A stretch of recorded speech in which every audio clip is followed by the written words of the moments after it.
हमारा हृदय जब तक भगवत प्राप्ति के लिए विकल नहीं हो जाता तब तक वास्तविक कृपा का अनुभव नहीं होता।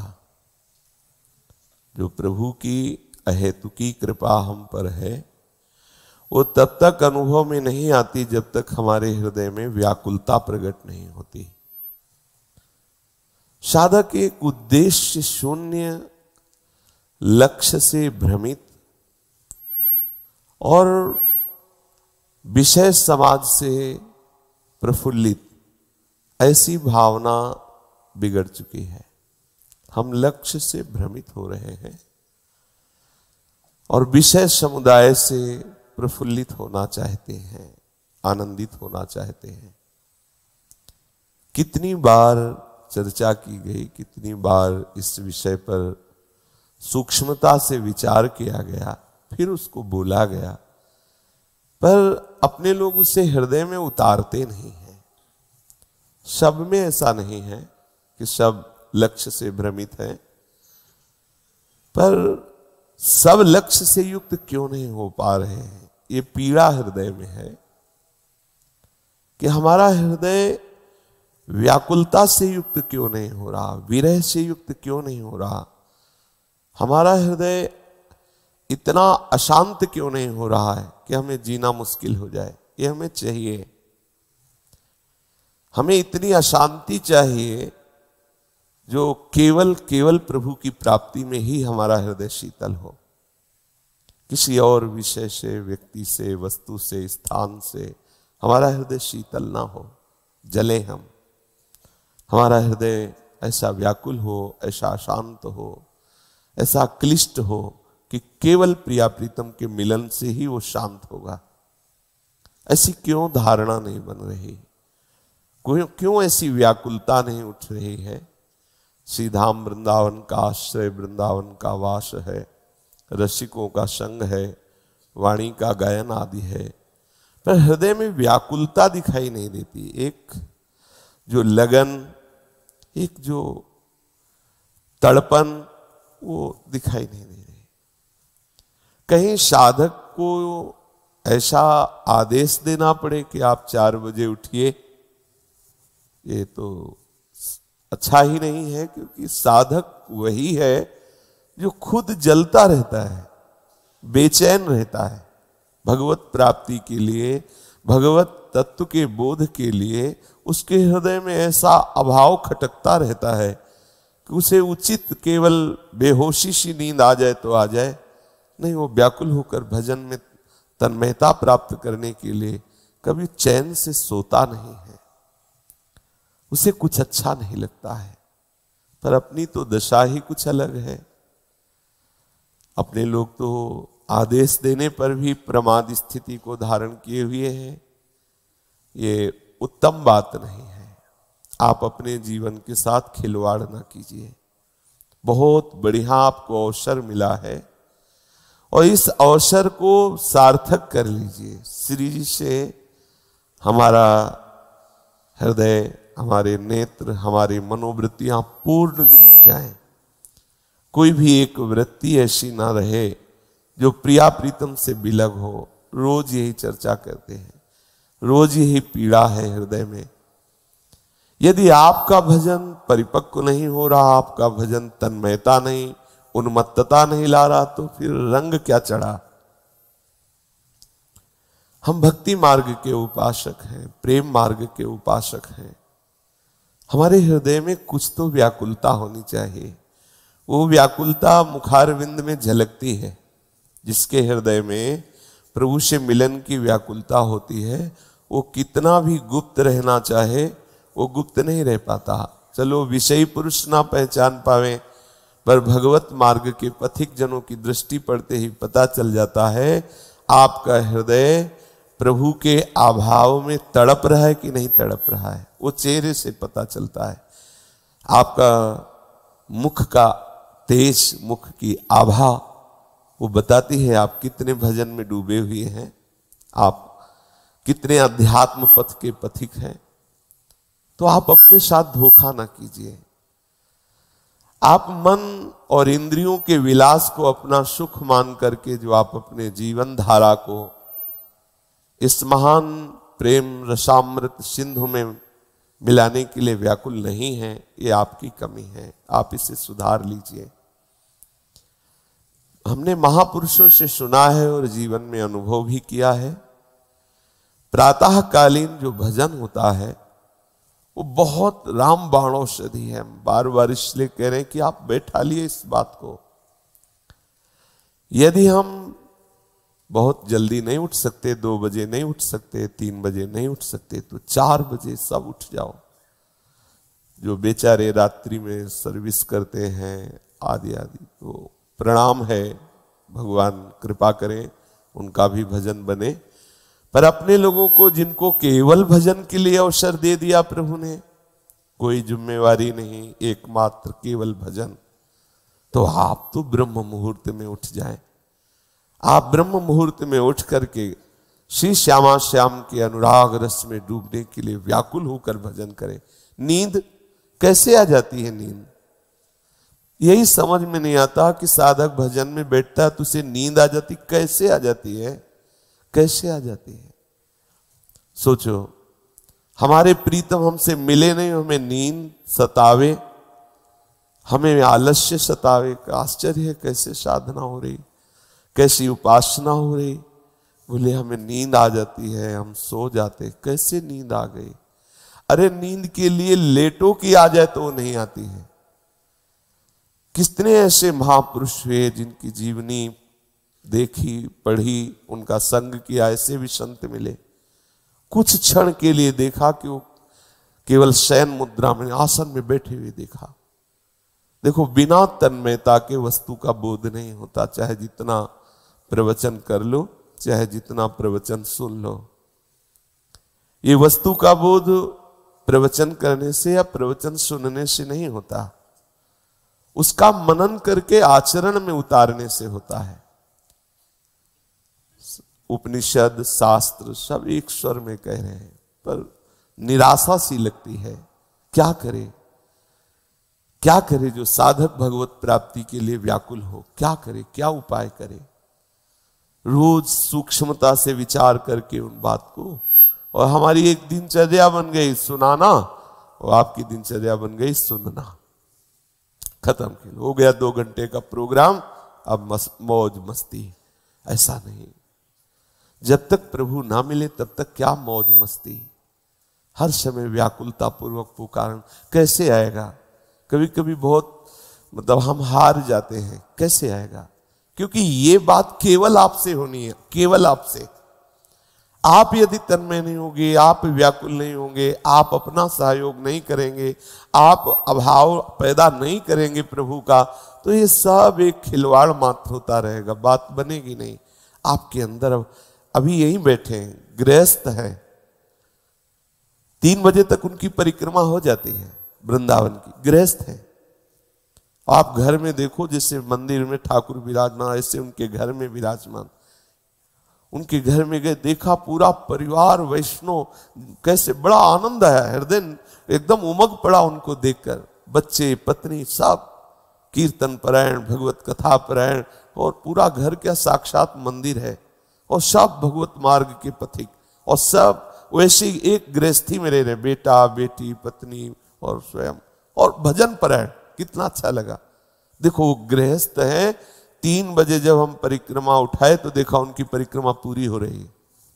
उनको कितनी लगन है गृहस्थ होकर, क्योंकि उनके हृदय में है ना, मैं गृहस्थ हूं, मुझे भगवत प्राप्ति कैसे होगी। वो व्याकुल है इस बात के लिए। सत्संग सुनना और नाना प्रकार से प्रभु को रिझाने की चेष्टा करना। अपने लोग क्यों नहीं कर पा रहे हैं ऐसा? किस प्रमाद बल से है? जैसे अपने कहा जाता है, ब्यास भरोसे कुंवर के सोवत पांव पसार। तो आपने केवल सोवत पांव पसार वाली बात सुनी है, लेकिन उसके आगे जो कहा जा रहा है पीछे हटकर, ब्यास भरोसे कुंवर के। आप मन के भरोसे, इंद्रियों के भरोसे, देह के भरोसे, विषय के भरोसे, व्यक्ति के भरोसे, क्या आप कुंवरी के भरोसे हैं? कुंवर के भरोसे होते तो निरंतर कुंवरी जू का स्मरण हो। ऐसी हमारी उदार स्वामिनी जो अपने जैसे अधमों का भरण पोषण करके अपने निज महल में रखा, इतना प्यार दुलार कर, हम उनको भूल जाएं? कैसा हमारा भरोसा, कैसे हम स्वामिनी के भजन करने वाले हैं, कैसे हम दासी सहचरी भाव के उपासक हैं कि अपनी स्वामिनी के स्मरण से रहित हमारा सेकेंड जाए, मिनट जाए, कैसे उपासक हैं हम। इसलिए सबसे हाथ जोड़ के प्रार्थना है कि आप अपने जीवन को नष्ट मत कीजिए। कम से कम जब आज्ञा हो जाए कि आप ऐसा कीजिए, तो चाहे प्राण निकल जाए उस आज्ञा का उल्लंघन ना करें। यदि आप आज्ञा का उल्लंघन करेंगे, प्रमाद स्थिति धारण करेंगे, तो सच्ची मानो ना खिलवाड़ होता रहेगा। आज आप स्वस्थ हैं, कल ऐसी परिस्थिति आ सकती है कि आपको वृंदावन से बाहर जाना पड़े। माया है, ऐसे रोग पैदा कर दे कि अब तो बंबई में ही ठीक होगा, और आपने भरोसा लिया नहीं श्री जी का हृदय से, भजन रस में डूबे नहीं, तो आपको लगेगा कि कैसे भी हो मैं बंबई जाऊं, वहां औषधि लूं और ठीक हो जाऊं। ये हम साधारण बात नहीं कह रहे, असाधारण बात कह रहे हैं।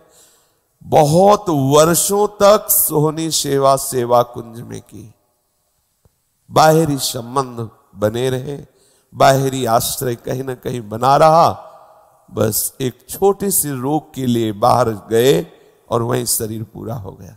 वहीं जब सुना तो हक से हुआ कि अरे ऐसा क्या, जाना तो था ही, लाडली जी की कुंज से क्यों चले गए। देखो, जो हम कह रहे हैं उसे समझने की चेष्टा करो। एक बार इस जीवन को आप आज्ञा में उतार दीजिए, एक बार। ये जो मनमानी आचरण करने वाले हैं, इनकी तरफ मत देखिए, ये सब बेचारे जीव हैं। सेवक जी महाराज कह रहे हैं, गुरु सेवा तज करहि जे बानी, यह है अधर्म, यह है सब हानि। सेवक जी महाराज लाडली जी के अंश से प्रकट हुए महापुरुष हैं। हित जी महाराज ने लाडली को सर्वस्व मानकर दुलार किया, तो लाडली जी उनकी महिमा प्रकाशित करने के लिए सेवक जी के रूप में प्रकट हुए और हरिवंश नाम का दुलार, हरिवंश चरण आश्रय प्रकाशित किया। वो स्वयं कह रहे हैं, यदि आप रसिकाचार्यों की आज्ञा का उल्लंघन करें, गुरुदेव की आज्ञा का उल्लंघन करें, तो जो भी करेंगे यह है अधर्म, यह है सब हानि, कानी न रसिकन में रहे। तुम रसिकों की नजर में आने वाले नहीं हो, रसिकों की सभा में तुम्हारी मर्यादा नहीं रहेगी, रसिकों की सभा की योग्यता खो बैठोगे। गुरु आज्ञा, इतना विश्वास हो, इतना श्रद्धा हो गुरु के वचन में, अगर वो कह दिए कि इतना, तो फिर या तो उन्हीं की आज्ञा हम ले, पुनः अनुमति ले, नहीं तो प्राण चाहे निकल जाए, वो शब्द नहीं टूटना चाहिए, वो शब्द नहीं टूटना चाहिए। जब गुरुजन बहुत प्रसन्न होते हैं तब वो आज्ञा करते हैं, उसे आप खिलवाड़ मत समझिए। अगर कह दिया है कि आप ऐसा कीजिए, समझ लो आपके मिलन का विधान बना दिया गया, अब प्राणपन से उसको पकड़ लीजिए। आप कहीं उसमें विनय करके अनुमति मत लीजिए। जो आज्ञा हुई है वो केवल उनकी विचार से हुई है, उसमें मेरी कोई भी सलाह, कोई भी मांग, कोई भी मनमानी बात नहीं रखा। अगर हम उनको किसी भी तरह से अनुमति में ले आए तो घाटा हो जाएगा। क्या ऐसा कर ले? हाँ जी ऐसा कर लो, गए आप। वो जो सीधे आदेश उनका हुआ था उस पे कोई प्रश्न नहीं, कोई मिलावट नहीं, किसी भी तरह का कोई विनय नहीं कि आप ऐसा थोड़ा नीचे उतर कर इसको कि इतनी अनुमति दे दीजिए कि मैं ऐसा नहीं। जो आज्ञा हुई है, प्राण चाहे निकल जाए, उस आज्ञा का हम पालन करेंगे। प्रार्थना है एक बार जीवन आप ऐसा कर लीजिए। मनमानी आचरण से कुछ हाथ नहीं लगना है। ये सब करके बहुत सुलझ करके आपको हृदय की बात दे रहे हैं। कोई ऐसा नहीं कि हम ऐसे बोलते चले जा रहे हो। जीवन जिए हैं, उसी जीवन जीने पर जो अनुभव हुआ है वो हम आपको बता रहे हैं। हमें लगता है कि हम बहुत तपस्या कर लेंगे, बहुत वैराग्य से रह लेंगे और वस्तु का बोध हो जाएगा। नहीं होने वाला, क्योंकि हम कर लेंगे, हम किया है, हम करेंगे, यही फांसे हुए हैं। यही आपको उस तत्व का बोध नहीं होने देगा। ना पाई है बिन स्वामी यह केली, बिपिन बसत वैराग्य जुत ज्यो लरिकाई खेल। श्री बिहारी देव जी की बाणी में, बिना स्वामी जी की कृपा के यदि आप उनके आश्रय को छोड़ दें, स्वामी का तात्पर्य अपने गुरु से भी है, अपने आचार्य से भी है, स्वामी हरिदास जी से भी, जो हमारे स्वामी हैं, उनके आदेश से हम अपने जीवन को उस महारस केल में पहुंचा सकते हैं। यदि हम उनकी शरणागति, उनका आश्रय, उनकी अवहेलना कर दें और सोचे हम तपोबल से, बुद्धि बल से उस रस को, तो संभाव्योपि बिरंच नारद शिव स्वयं भुवाद्यर्णया। आपकी क्या सामर्थ्य, आप क्या तप करेंगे, आप क्या वैराग्य धारण करेंगे। जो अहंकारी है, जो मनमानी आचरण करने वाला अंतःकरण है, वो तुम्हें कौन से तप से युक्त कर देगा। केवल भ्रम, केवल भ्रम। बचिए, आज्ञा पालन करना सीखिए। जब तक आज्ञा पालन नहीं, कैसे स्वामिनी की आज्ञा का पालन करना आप स्वीकार कर पाएंगे, जब स्वामिनी की ही कृपा वपु रसिकों की आज्ञा पालन करने में आप हिचकते, आप उस आज्ञा का पालन नहीं कर पाते, तो कैसे आपके कर्म संस्कार नष्ट होंगे, कैसे आपका कर्म बंधन छिन्न भिन्न होगा, कैसे आपके हृदय में अज्ञान तिमिर का नाश होकर तत्वबोध होगा, कैसे भगवत प्रेम प्रकाशित होगा। केवल आप बच्चा बन जाइए, केवल आप कुछ नहीं सुनना समझना, जैसा आप आज्ञा करो बस। हरि गुरु चरण सेवा अनुसरहु, अर्चन बंदन संतत करहु, दासंतन कर फल लहो। हरि गुरु चरणारविंद से केवल मतलब उन्हीं की अर्चना वंदना, उन्हीं की आज्ञा के अंतर्गत रस की प्राप्ति। कितनी प्रमाद स्थिति है। ब्रह्म मुहूर्त अमृतमय समय है, उसे हम सोने में खो रहे हैं। क्या दिनचर्या आपकी बनेगी, कौन सा अनुभव आपको दिनचर्या में होगा, देख लीजिए। 3 घंटे 4 घंटे प्रातःकालीन वेला में मंत्राकार वृत्ति की, फिर सत्संग आदि सब दिनचर्या। आप देखो हर समय आप बिल्कुल आनंद का अनुभव करेंगे। एक दिव्य खुमारी, एक प्रसन्नता, एक उन्मत्तता। कुछ अंदर ऐसा लग ही नहीं रहा कि आपके अंदर व्याकुलता बढ़ रही है, आप जो है प्रिया प्रीतम के लिए तड़पने लगे। कुछ साधक है, ऐसा नहीं कि सब शून्य है, ऐसा नहीं। कुछ साधक है जिनके देखने से ही आनंद आता है। ठीक है, भगवत कृपा है, और आगे बढ़ो और आगे बढ़ो। तो हम सब कमर कस के इस जन्म में प्रिया प्रीतम को प्राप्त करें। बहुत सुंदर मार्ग मिल गया है, बहुत सुलझा हुआ मार्ग, बहुत सरल मार्ग, कहीं फंसाव नहीं है। आंख मूंद के दौड़ो तो गिरोगे नहीं, संभालने वाले बिल्कुल साथ दौड़ रहे हैं। ये भक्ति का मार्ग, प्रेम का मार्ग सर्वोपरि मार्ग है। ज्ञान वैराग्य स्वतः प्रकट होने लगते हैं, स्वतः सिद्ध हो जाते हैं, क्योंकि परम समर्थ भक्ति महारानी हृदय में प्रकाशित हो जाती है। आत्मसमर्पण के आचार्य हैं बलि। बलि जी जय घोष करते हैं कि भगवान की भक्ति ही सर्वश्रेष्ठ है। आज इनका भक्ति बल भगवान को द्वारपाल बनाए हुए अब भी ठाकुर जी द्वारपाल बने हुए इनकी सेवा में उपस्थित हैं, बलि की सेवा में। भक्ति सर्वश्रेष्ठ है, बलि महाराज कह रहे हैं। और हनुमान जी का दास्य भाव तो जगत प्रसिद्ध है। हनुमान जी भी एक ही स्वर में जय घोष कर रहे हैं कि भगवान श्री हरि की भक्ति ही सर्वश्रेष्ठ है। भक्ति शास्त्र के सभी आचार्य ना तो लोक प्रशंसा ना लोक निंदा, इसकी परवाह नहीं करते। और ये शब्द इसलिए कह रहे कि आप भी इस मार्ग में चलने के लिए ऐसा कमर कसे कि किसी की निंदा का या किसी की प्रशंसा का आपके ऊपर कोई प्रभाव ना पड़े। निंदा का प्रभाव पड़ेगा तो उत्साहहीन हो जाओगे, प्रशंसा का प्रभाव पड़ेगा तो अभिमान युक्त हो जाओगे। और दोनों बातें हमारे भगवत प्राप्ति में बाधक हैं, भगवत प्रेम में बाधक है।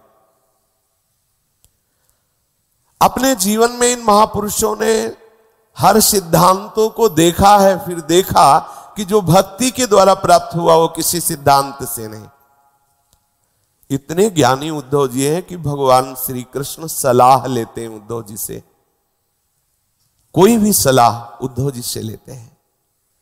लेकिन जो उद्धव जी को ब्रज गोपियों की चरण धूल से मिला, वो ना भगवान से वार्ता करने पे, भगवान के संग रहने पे, भगवान की पोशाक धारण करने पे, भगवान की जूठन खाने पे भी उनको नहीं मिला।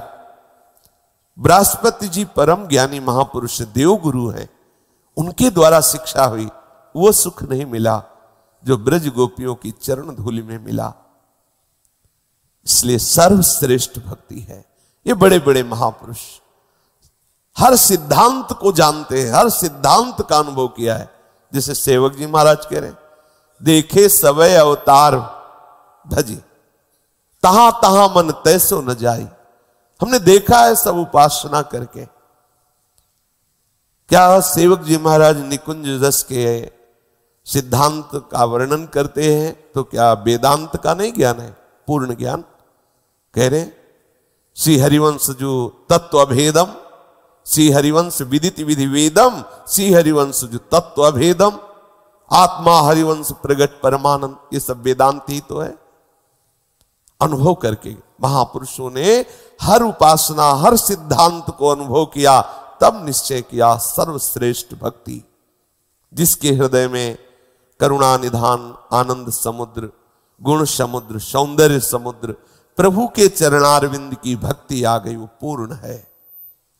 भक्ति से प्रभु के तत्व को जाना जाता है, भक्ति से प्रभु में प्रवेश पाया जाता है, प्रभु की लीलाओं में प्रवेश पाया जाता है, प्रभु की सेवा में प्रवेश पाया जाता है, संपूर्ण प्रभु की महिमा हृदय में प्रकाशित हो जाती है।